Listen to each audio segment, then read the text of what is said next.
Paano ba to? Yan, okay na. Yo, what up mga trops? Alam niyo yung pagsusugal, nakakasira ng buhay yan, maraming sinirang pamilya yan. Bukod doon, mas lamang yung talo dyan. Bukod doon, para kang magnanakaw. Yung pagsusugal parang pagdanakaw. Kasi kunwari, alam niyo yung literal na pagdanakaw, yung pangungupit, pandurukot, o yung mga akyat bahay na nangunguha ng mga appliances. May kaibahan lang, konting-konti lang kaibahan. Minsan talaga halos kapareho eh. Yung kaibahan lang, yung mga nangungupit, mandurukot, o di kayo mga akyat bahay na yan, hindi alam na may-ari na kukunin ng magnanakaw yung pagmamay-ari nila. Kumpara sa pagsusugal. Yung pagsusugal, alam ng kasugalan mo na ini-interest mo yung pagmamay-ari nila. Di ba masama yun? Yung pag-i-interest o paghahangad na hindi mo naman pagmamay-ari. Masama yun eh. Kahit hindi mo ilagay sa kahit hindi mo ilagay sa sugal, hindi mo ilagay sa pera, kahit sa ang aspeto eh. Kahit ilagay mo sa love life. Huwag kang mag-i-interest na hindi para sa'yo. Huwag kang mag-i-interest na hindi mo pagmamay-ari, hindi mo partner. Masama yun mga trops. Diba? Kunwari, tayong dalawa magkasugal tayo. Kasugal kita, kasugal mo ako, magkasugal tayong dalawa.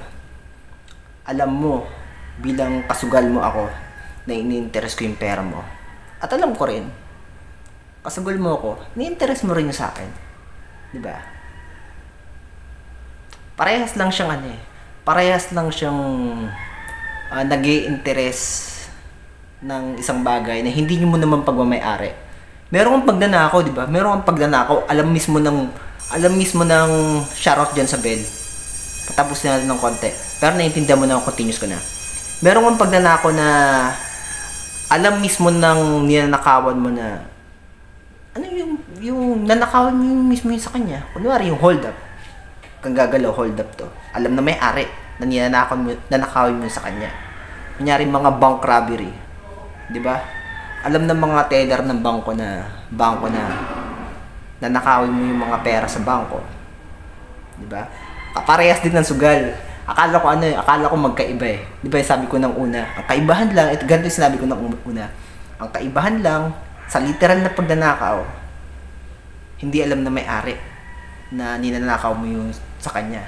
Sa pagsusugal, alam ng kasugal mo na ini-interest mo yung sa kanya. May ano rin siya, may kasukasuan, diba? May sanga-sanga. Meron ding pagdanakaw na alam din ng may-ari na nanakawin mo yun sa kanya. Bottom line, may pagnanakaw na hindi alam na may-ari. May pagnanakaw na harap-harapan na pwedeng alam na may-ari, gaya ng pang-hold up, hindi kayo bank robbery. Ito naman yung pagsusugal. Yung pagsusugal, alam ng kasugal mo na ini-interest mo yung pera niya. Ikaw rin bilang kasugal niya, nag-i-interest ka rin ng hindi rin naman sa'yo. Parehas lang siya ng diwa. Magnanakaw. Diba? Masama magnakaw, mga trops. Kung ikaw, hindi ka man talaga magnanakaw, hate mo talaga yung magnanakaw, talagang ayaw mo talaga magnanakaw, pero nagsusugal ka, mag-isip-isip ka na. Kung ayaw mo ma-consider bilang isang magnanakaw. Kaya yung mga mga trops, yung mga influencer, mga vlogger na na nagpo-promote ng sugal. Kunyari ganito, itong video ko na to.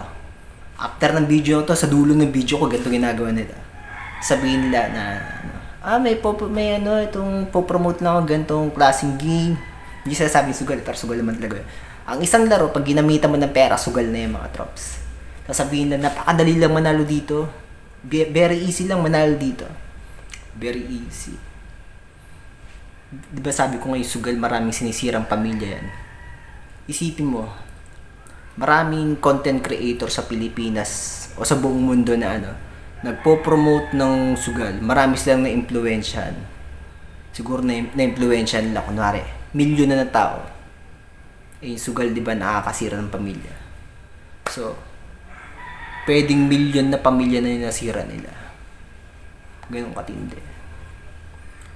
Mga idol yung influencer. Titibay.